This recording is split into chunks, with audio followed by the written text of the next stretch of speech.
Muy especial, más que especial, muy especial. Vamos a ir a la palabra del Señor en Romanos 7:24, por favor. Romanos 7:24, si son tan amables, hermanos.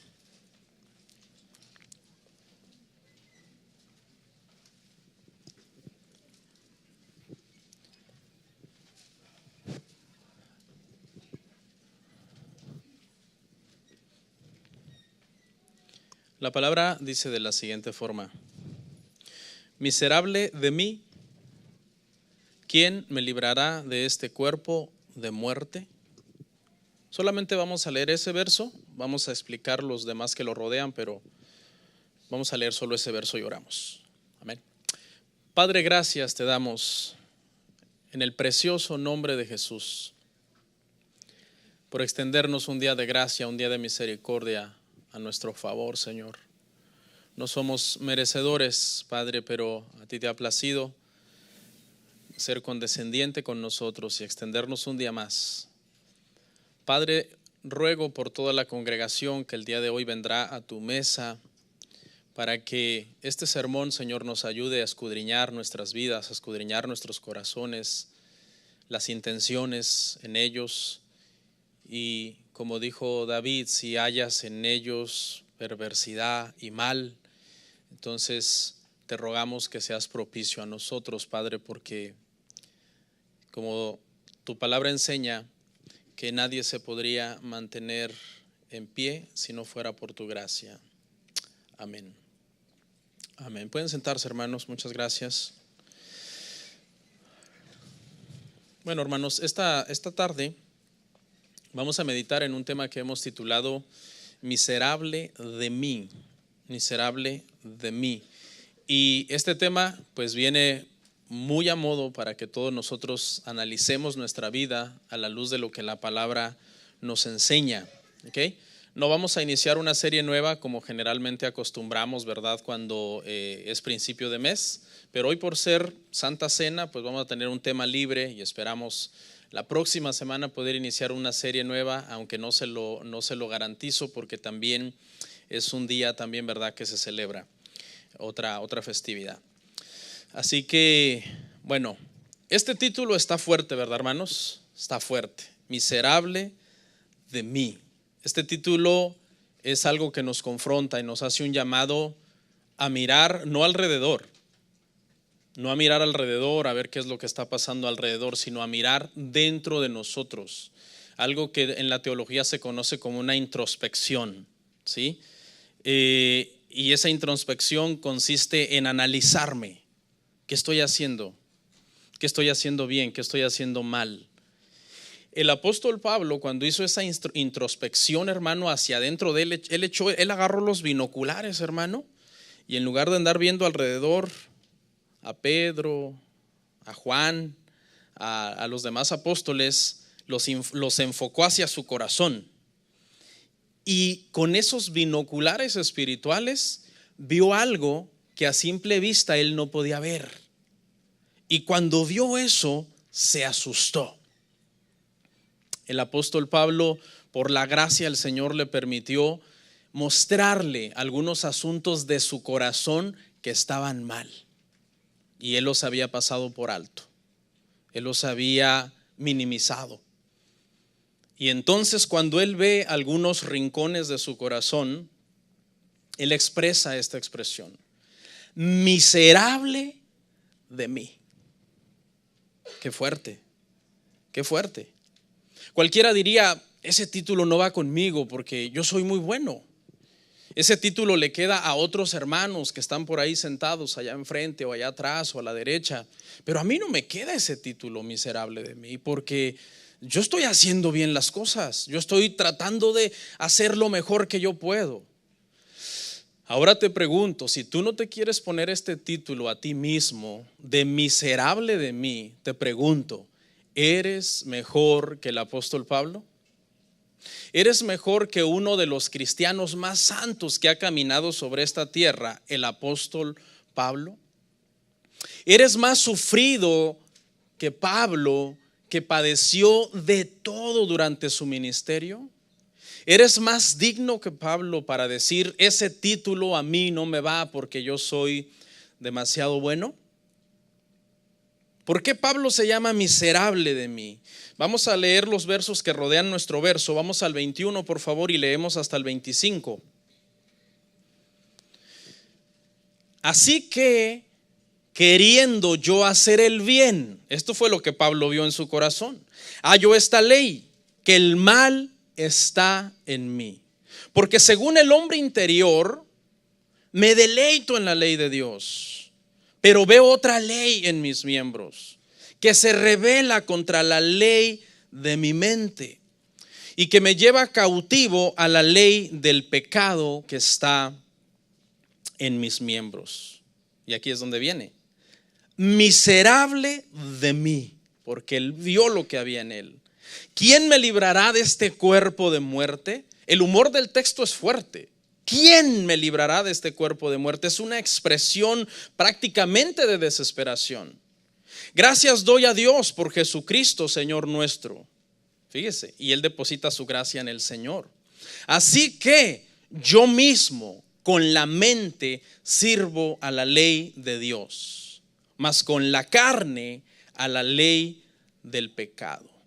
En pocas palabras, el apóstol Pablo, después de años de ser cristiano y aún siendo ya apóstol de Jesucristo, llega a la conclusión que en su vida todavía hay maldad, que en su corazón todavía hay maldad. Y esto nos tendría que a nosotros hacernos preguntar: ¿qué habrá en mi corazón? Si no le llego ni a los talones a Pablo, y Pablo descubre que hay maldad en su corazón.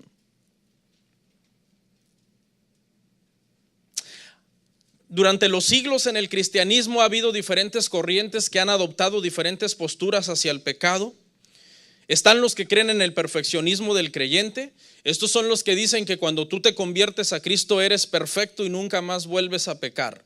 Estas personas enseñan que si tú no mantienes esa perfección día y noche, por cualquier pecado que tú cometas, tú pierdes tu salvación. Ese es un extremo, los que creen en el perfeccionismo, el que un cristiano nunca puede pecar.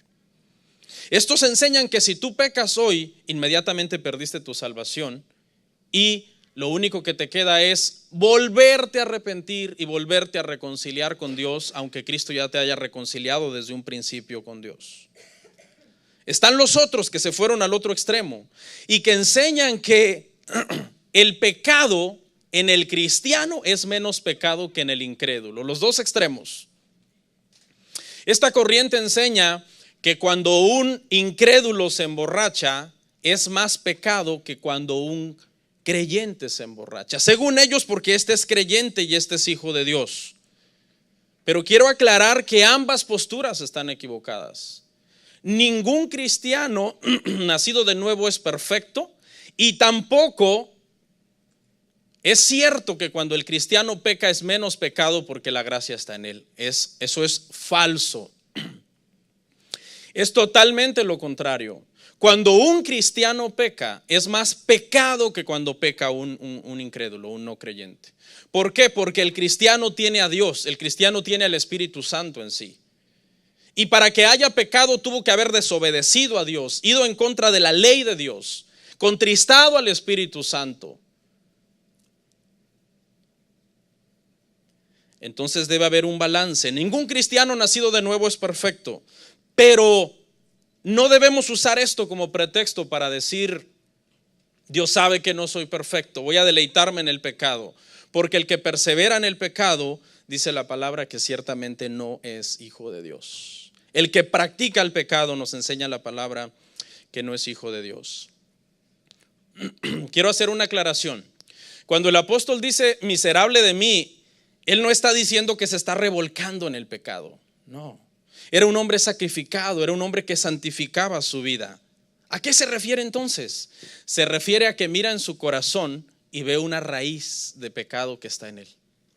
Una raíz con la cual él nació y la cual ha persistido aún en todos los años en que él ha estado buscando al Señor y que él ha estado sirviendo al Señor en el ministerio. Pero no eran pecados groseros, no eran pecados grotescos en los cuales él se andaba revolcando, sino era la raíz del pecado con la cual todos nacemos. Y que es esa raíz de donde si no pasamos todos los días cortándola, no la podemos arrancar, se arrancará el día que muramos. Brota, sale un tronco, echa ramas y echa frutos amargos que te llevan a caer en pecado. En la vida de Pablo podemos aprender 3 facetas del pecado, muy interesante. Número 1, que hay pecados que se vencen inmediatamente cuando nacemos de nuevo.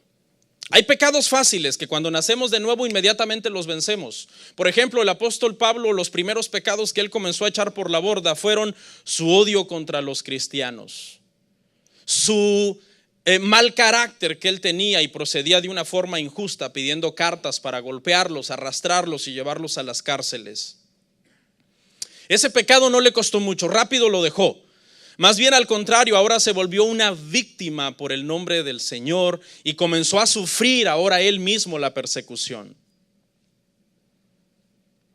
El segundo tipo de pecado que vemos en la vida de Pablo es este pecado del que estamos hablando ahorita mismo, que es los pecados que el apóstol Pablo estaba trabajando para debilitar poco a poco durante el transcurso de toda su vida. Ya llevamos 2. Los primeros son los pecados que fácilmente nosotros vencemos al nacer de nuevo. No son tan difíciles. Por alguna razón de carácter o por alguna razón de nuestra forma de ser, esos pecados no nos cuestan tanto. Pero este pecado, el que se debilita poco a poco, es un pecado que nosotros debemos aborrecer durante toda nuestra vida. Porque en el versículo 15, Pablo dijo, 7:15, no lo busque, no la traje, pues no hago lo que quiero, sino lo que aborrezco. O sea, tengo una lucha dentro de mí, está diciendo el apóstol Pablo. Este es el pecado que hay que debilitar durante toda nuestra vida. Y algunos te van a tomar 5 años, y algunos quizás 10 años, y algunos quizás 15 años, no para que te deleites en ellos, pero poco a poco los irás debilitando, Y está el tercer tipo de pecado, el pecado que persiste hasta el final. Hubo un pecado en la vida del apóstol Pablo que estuvo con él desde la cuna hasta la tumba. Fue el pecado del orgullo. En 2 de Corintios 12, 7 al 10, no lo busque, dice que él le rogó al Señor que le fuera quitado ese aguijón. Pero el Señor le había dicho que ese aguijón le había sido dado para que él no se enorgulleciera, no se vanagloriara a causa de las revelaciones que él tenía. Y el Señor le dijo, no, lucha con él hasta la muerte, pero bástate en mi gracia. Porque es en mi gracia y es en tu debilidad donde mi poder se perfecciona. En resumen, 3 pecados, los pecados que usted fácilmente venció cuando nació de nuevo. No sé qué fue su vocabulario, fue su forma de ser, su forma de comportarse, su prudencia, no sé. Fueron rápidos, usted rápido tuvo dominio sobre ese pecado. Los pecados que poco a poco usted ha ido debilitando, quizás usted ya tiene 10 años de cristiano y hay un pecado que lo venció a los 3 años de convertido, otro a los 7, otro a los 10.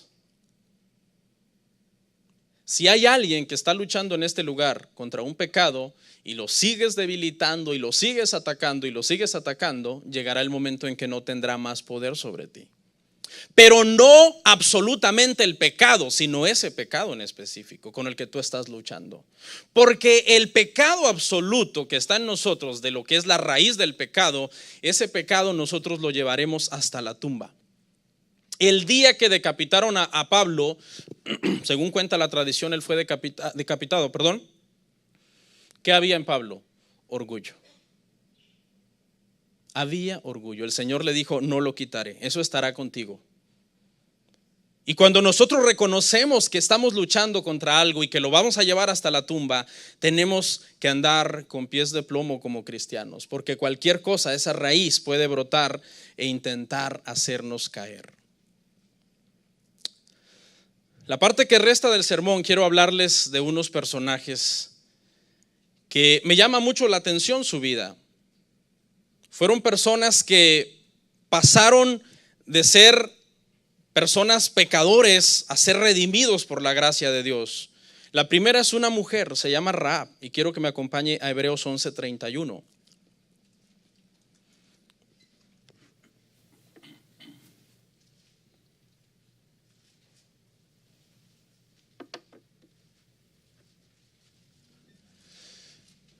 Mire lo que dice acá, hermanos. Por la fe, Rahab la ramera no pereció juntamente con los desobedientes, habiendo recibido a los espías en paz. ¿Qué hace aquí Rahab, hermanos? ¿Qué hace aquí Rahab? Es mencionada junto a Abel, es mencionada junto a Enoc,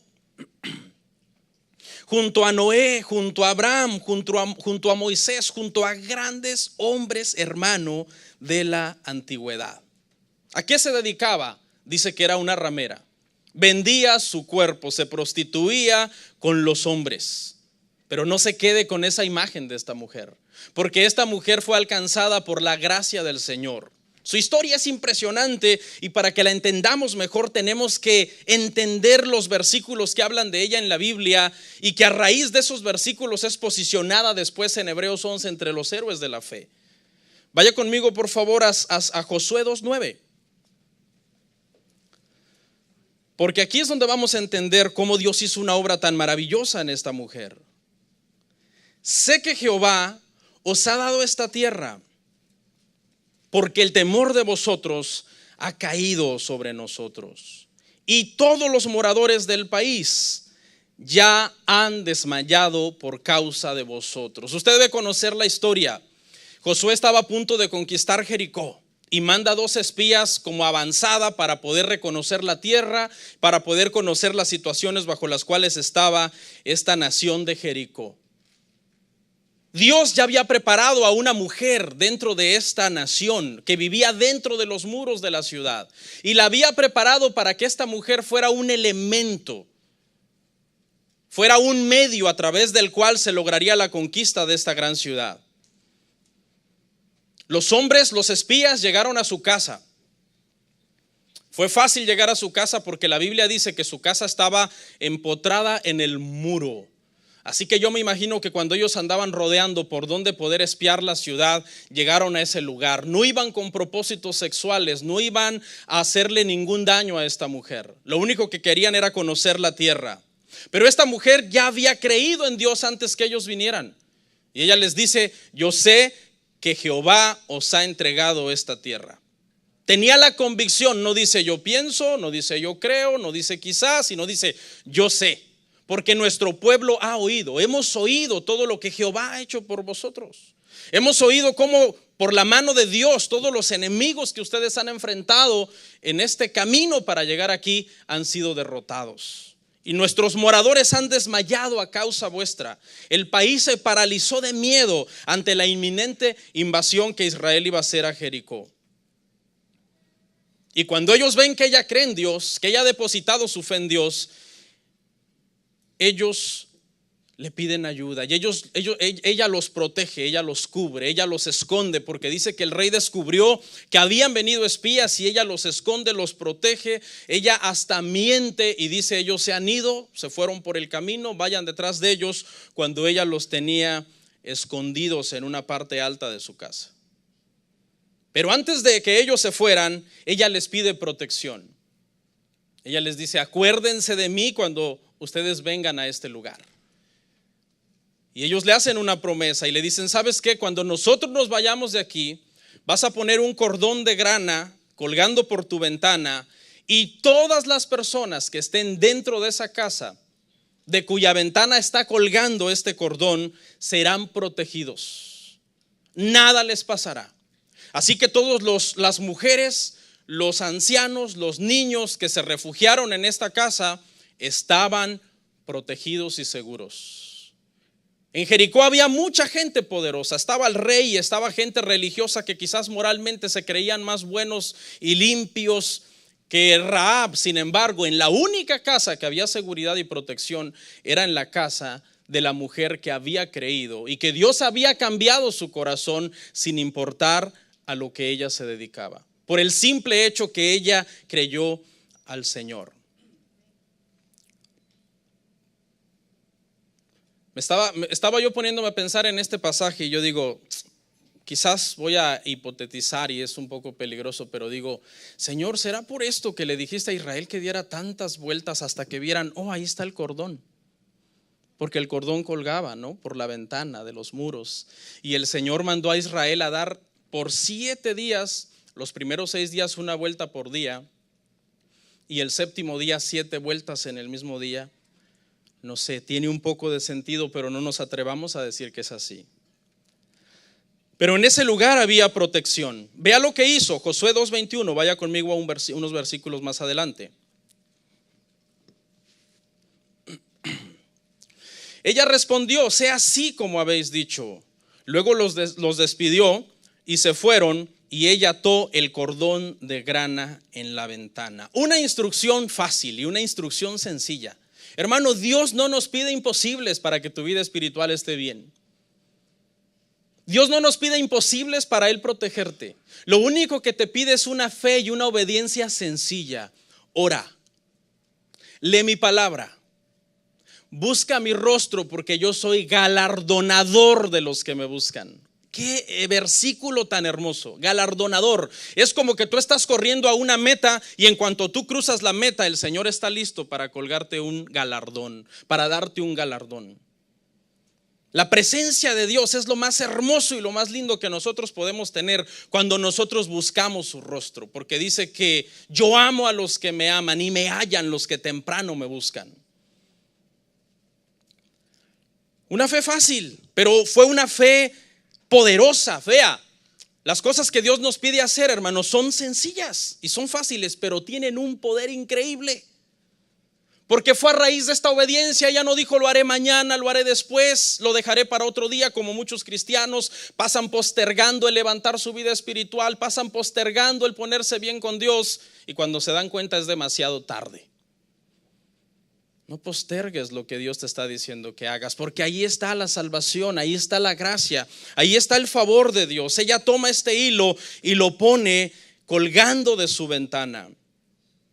Un hilo rojo que pendía de la ventana de esta ramera era la que le garantizaba la protección.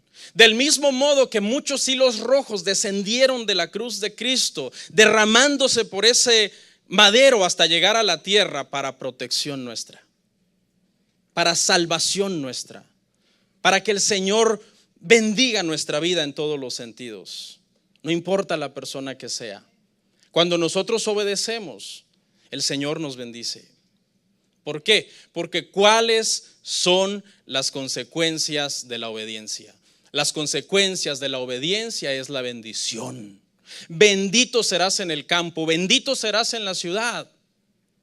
Bendita será tu arteza de amasar, benditos serán tus asnos, tus ganados. Tus enemigos huirán delante de ti. Nadie te podrá hacer frente, le dijo el Señor a Josué. Hay tantas luchas y tantos gigantes que de repente se levantan en nuestra vida, hermano. ¿Quién te va a ayudar en ese momento? ¿El amigo, la amiga, el dinero? No, Dios. Hay cosas que no se pelean en la carne, se pelean en el espíritu. Porque si las peleamos en la carne, Dios ya no está con nosotros. Y si Dios no está con nosotros, estamos perdidos.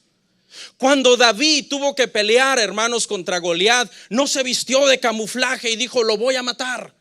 No, se vistió de pastor. Se quitó la vestimenta que no le quedaba, que Saúl le quiso poner por la fuerza, y él dijo, yo nunca he peleado así, yo no estoy acostumbrado así. Eso significa que no era por medio de armas carnales, por medio de armas de la milicia, ni con jinete ni con fuerza, sino por medio del Señor. No se vistió de soldado, se vistió de pastor, porque pastor era. Y como pastor, ¿sabe qué hizo? Citó la palabra y dijo, tú vienes a mí con espada y lanza, mas yo vengo a ti en el nombre de Jehová de los ejércitos, el Dios de Israel que tú has provocado. ¿Sabe qué? No peleemos con nuestras fuerzas. El pastor no se tiene que vestir de soldado. El líder no se tiene que vestir de soldado. El pastor se tiene que vestir de pastor y hacer lo que es bíblico, hacer lo que es correcto, hacer lo que es justo, lo que honra a Dios, lo que es puro, lo que es limpio, lo que es de buen nombre. Si hay alguna virtud, dijo el apóstol Pablo, en eso pensad. En eso pensad, llena tu mente de Dios. No importa quién seas, no importa tu pasado. Esta era una ramera. Quizás tú eres alguien abandonado, un drogadicto, no sé, un ex narcotraficante, no importa. La fe es sencilla, cree en el Señor Jesucristo y serás salvo.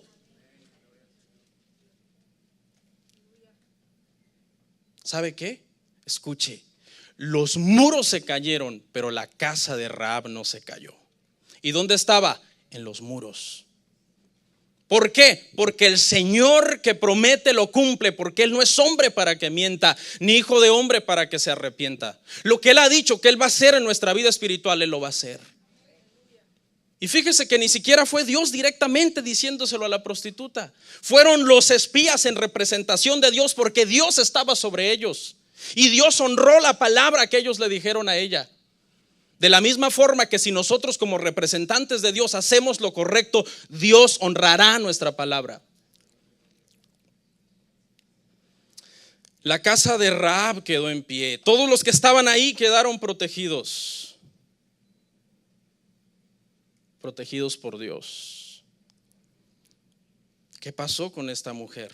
Escuche, esta mujer no solamente fue salva para la eternidad, su alma por su fe, no solo su vida fue preservada por su obediencia, porque cuando el país fue invadido ella quedó viva, sino que esta mujer pasó a ser parte de la familia de Jesucristo. Vea cómo va la bendición de incremento en incremento, como la luz de la aurora, cuando tú obedeces a Dios. Vayamos a verlo, Mateo 1:5.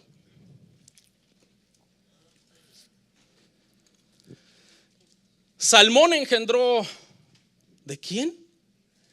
De Rahab. A Boz. Boz engendró a Ruth. Boz engendró de Ruth a Obed, y a Obed de Isaí. En la línea del Mesías quedó esta mujer. Por su fe, una fe sencilla, una fe obediente. Creyó en Dios. Su casa quedó en pie. ¿Sabes qué pasa cuando tú estás en Dios? Todo alrededor tuyo se puede desmoronar. Todo alrededor tuyo se puede destruir y el Señor te preserva en pie. El mundo será destruido, pero nosotros no somos del mundo. Nosotros estamos escondidos en Cristo. Es Cristo el que nos representa delante del Padre. No son nuestras obras de justicia, las cuales son como inmundicia para el Señor. La única obra que a nosotros nos salva, escuche lo que le voy a decir, la única obra que a ti te salva es no confiar en tus obras para salvación, sino confiar en la obra que Jesucristo hizo en la cruz. El día que tú empieces a confiar en tus obras, cuidado, estás a punto de caer en orgullo, en arrogancia y caer en pecado. Humíllate ante Dios. Pero veamos otro hombre que también nos causa admiración encontrarlo en Hebreos 11. Sansón, Hebreos 11:32, hermanos.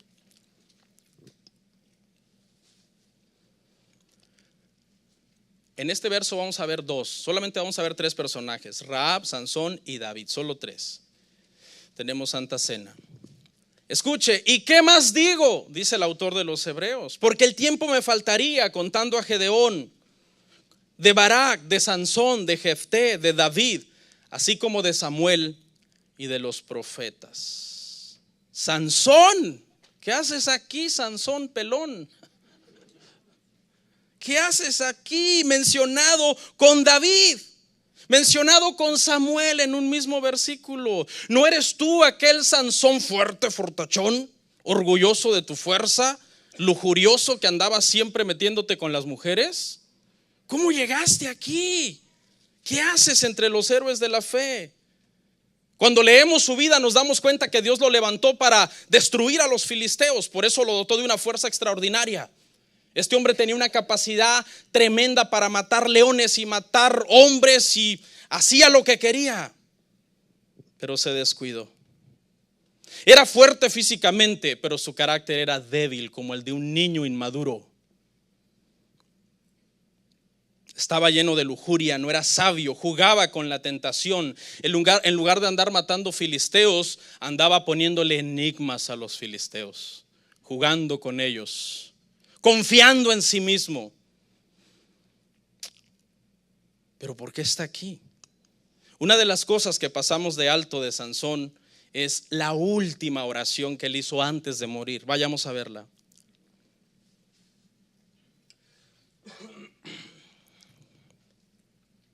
Jueces 16:28. Entonces clamó Sansón a Jehová y dijo: Señor Jehová, escuche el humor de este texto, hermano. Señor Jehová, reconoce el señorío de Dios ante todos sus pecados. Acuérdate de mí y fortaléceme, te ruego, solamente esta vez.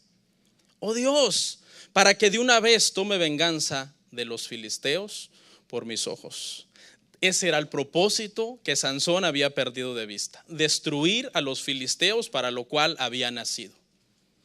Haber pecado, haberse metido con Dalila, haber sido un hombre irresponsable, lascivo. Fíjese cómo acabó. Acabó sin pelo, donde él creía que estaba su fuerza, pero no estaba ahí. Ahorita lo vamos a ver. La fuerza de Sansón no estaba en el pelo. Y acabó sin ojos, que fueron los que lo llevaron al pecado de la lascivia sexual, de desear a cuanta mujer se le atravesaba.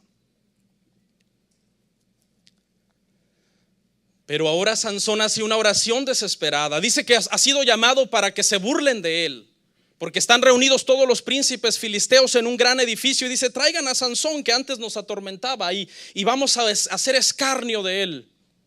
Porque dijeron: revísenlo, ¿está pelón todavía? Oh, sí, está pelón, tráiganlo, hagamos escarnio de él. Porque él había confesado a Dalila que dónde estaba su fuerza: en su pelo. ¿Usted cree que los filisteos fueron tan descuidados de no pasarle el acero todos los días? Claro, lo tenían bien pelón todos los días. Él se cortaba el pelo casi diario, como hay mucha gente. Tráiganlo, no tiene pelo. Y Sansón, mientras va caminando ciego, usted se imagina, cierra sus ojos y ve todo oscuro. Usted no sabe nada, ni por dónde va, ni quién lo lleva. Dice que un muchacho lo guía y él clama al Señor. Su última oración fue una oración desesperada: te ruego, Señor, te ruego, ayúdame para tomar venganza de estos filisteos. Y el muchacho lo guía y él le dice: por favor, dime dónde están las columnas principales que sostienen este edificio. No tenía ojos para ver dónde estaban las columnas. Había perdido su visión. Se desenfocó del propósito de Dios.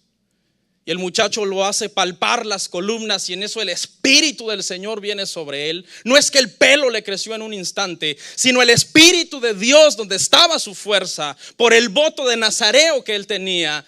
Y destruye el edificio y tira las columnas y se venga de los filisteos de una manera más impresionante que todos los filisteos que mató estando vivo. ¿Sabes qué? El que ha pecado con todas sus fuerzas se debe arrepentir con todas sus fuerzas. Sansón pecó a diestra y a siniestra, pero se arrepintió con todas sus fuerzas. Sufrió mucho por su pecado, pagó caro su pecado. Cada segundo de placer que el pecado te proporcione se transformará en meses de angustia cuando todo sale a luz. Lo voy a repetir: cada segundo de placer que el pecado te ocasione, te proporcione, te lo cobrará caro y se convertirá en meses y en meses de angustia.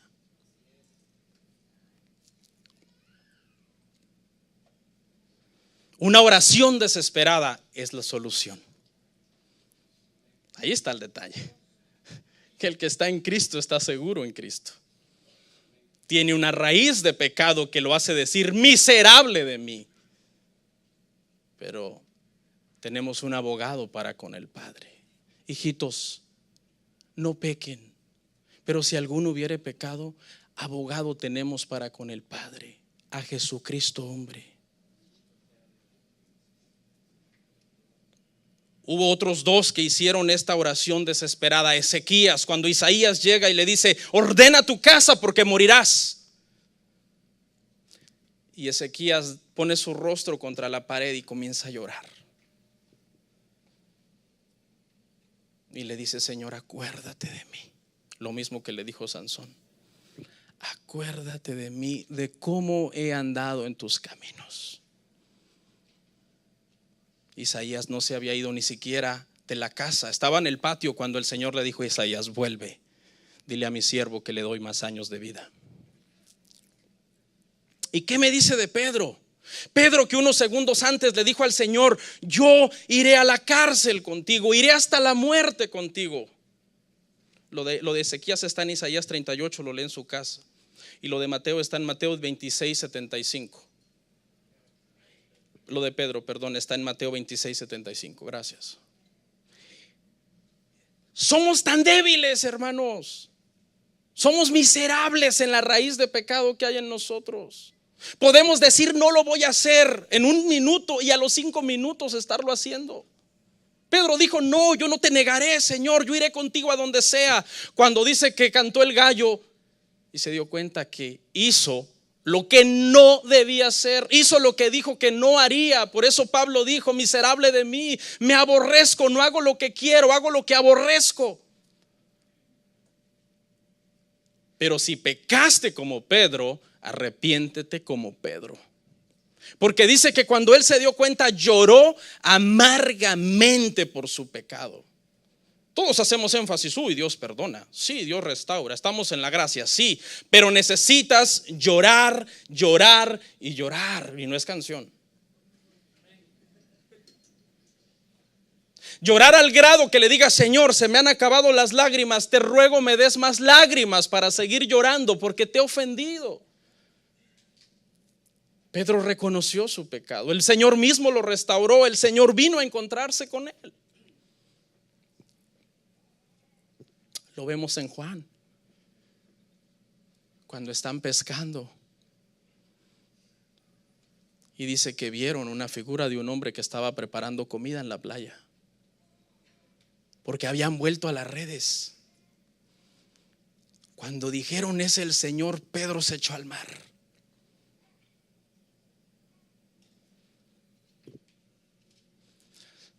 Para ir con el Señor. El Señor le dijo: ¿me amas, Pedro? 3 veces lo negó, y 3 veces el Señor se aseguró de decirle: ¿me amas? ¿Me amas, Pedro?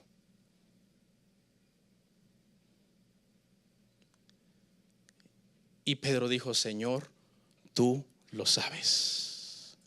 Ya no dijo: sí, Señor, claro, como mucha gente en la emoción promete, pasa prometiendo y nunca cumple. Sino que ahora le dijo: Señor, tú lo sabes todo. A cualquiera nos puede pasar lo que a Pedro. Ayer dijiste una cosa y hoy hiciste otra.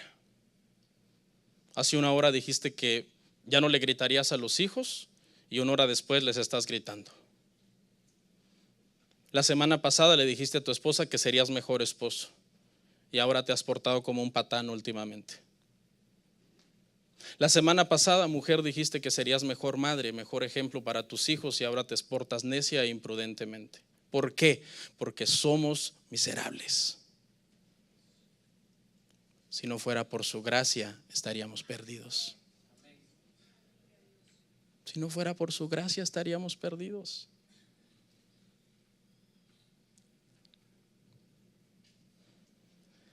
¿Sabe cuál es el pecado más grave después de pecar? El pecado más grave después de pecar es no arrepentirse. Ese es el pecado más grave después de pecar. No llorar, no humillarte, no pedir misericordia al Señor con un corazón roto y decirle: Padre, ayúdame, ayúdame, no puedo sin ti. Pero para cerrar vamos a hablar del último, que es David. Y está en el mismo versículo, ahí donde lo leímos, fue mencionado con Sansón.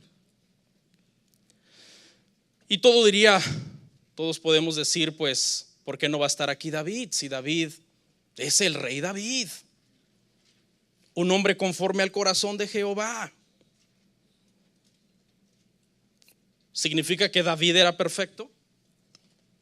¿Era David perfecto?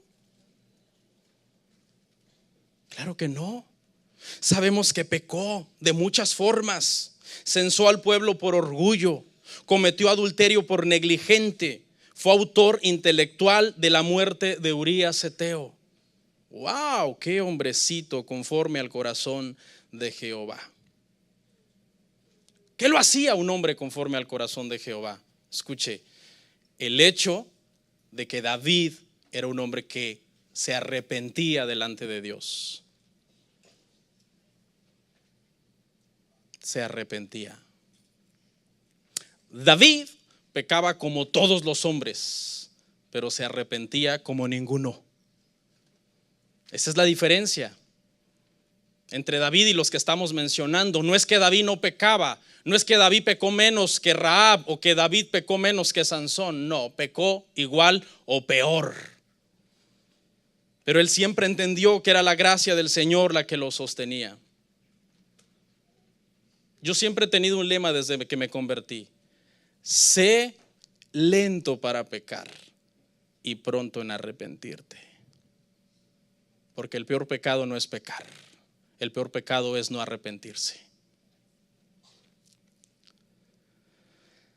¿Sabe qué? Le doy un consejo: trate con los pecados pequeños. Esos pecados pequeños son como los tentáculos que pueden traer un pecado mayor. Córtelos. Corte los vicios que lo apartan de Dios. Corte los pasatiempos que lo apartan de Dios. Corte las amistades que lo apartan de Dios. Corte las conversaciones que contaminan su corazón. Si juegas con los pecados pequeños traerán a sus amigos los pecados mayores. Veamos 2 de Samuel 12:13.